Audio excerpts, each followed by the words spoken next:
Hello and welcome. So we're given a circle below, and we also have two secant lines. Alright, and then it says solve for x using the information in the diagram below. So first off, what is a secant line? Well, by vocabulary, a secant line is essentially a line that intersects with a circle, or simply, a secant line is something that intersects with something else twice. Right? That's the main definition of a secant line, is that you have two intersection points with some kind of object. Right? Our object in this case being a circle.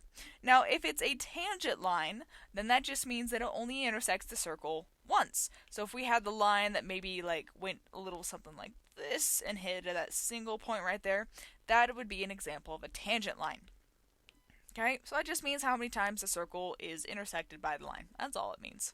So first off, we are given the measure of arc HA. Alright, so HA is 16x plus 22. Well, HA is right there, so that means that little portion is 16x plus 22. Alright, and then from there, we're given the measure of arc EL, which is going to be that portion right there, and that's going to be 19x plus 5. And then last, most certainly not least, we have the measure of angle H to D to A. So in other words, that little sliver right there, we're told that is 30. Okay, and then we're solving for x. Now this requires us to know a basic relationship of circles, is that when you have an angle that's in line with two arcs, right, then you have this cool relationship where that particular angle equals 1/2 of the major arc minus the minor arc.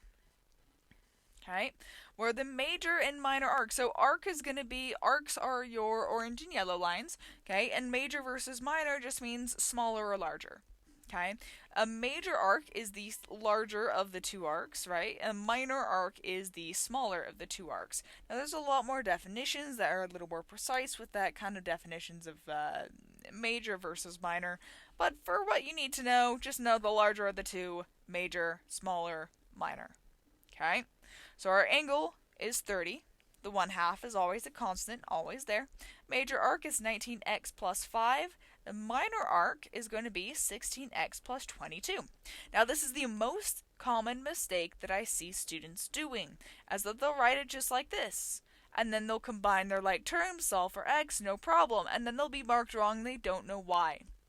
Keep in mind that it is the major arc minus the minor arc. Okay? The major minus the minor. Right? Is your minor arc just 16x? No, it's 16x plus 22. It's the whole thing. You need to have parentheses here because that negative is distributed not just to the 16 to make it negative, but to the 22 as well.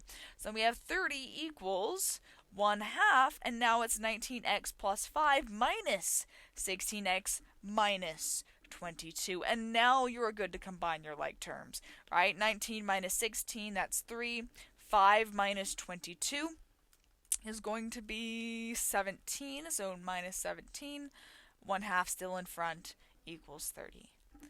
Okay, now a couple of things you could do here. Because 17 is not an even number, it's not going to get multiplied by a half nicely. It's going to end up being a fraction.